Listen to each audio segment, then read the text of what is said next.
In 2016, over 100 million adult Indians remain without access to formal banking. These economic outcasts constitute more than 25% of India's adult population and over a fifth of the world's unbanked adults. And yet, India's banks do not find doing business with them profitable. This has far-reaching effects for social inclusion, with rural and low-income communities most at risk across the world. In developing countries, rural financial inclusion can be a powerful tool for generating employment, economic growth, poverty reduction, and social cohesion. Due to the low efficiency of the systems used, corruption, poorly designed subsidies, and shadow banking systems, rural and low-income communities tend to pay more for credit, further widening the gap of financial inequality in society. Rural India remains divided by social hierarchy, where the caste system is still a well-entrenched and accepted fact of life.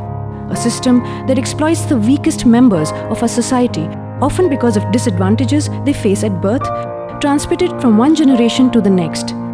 This is a vicious cycle of poverty.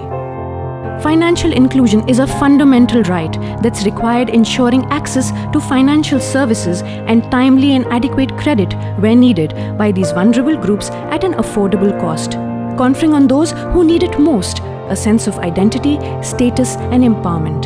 In the last 5 years, due to the sustained efforts from the government as well as the financial regulator, bank account penetration increased from 35 to 53%, with over 175 million new bank account holders being added during this period. Though progress has been made, a significant gap still remains.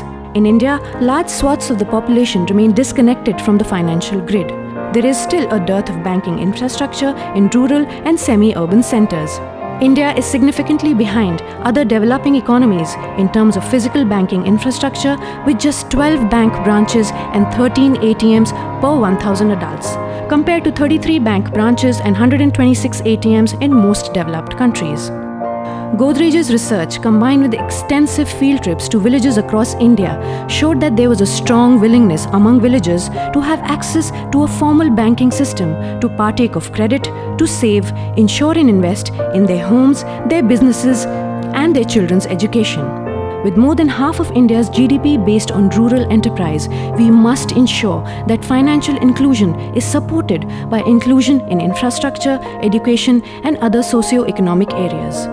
Godrej is investing in the financial future that everybody has a right to, making sure our lives are no longer defined by where we are born.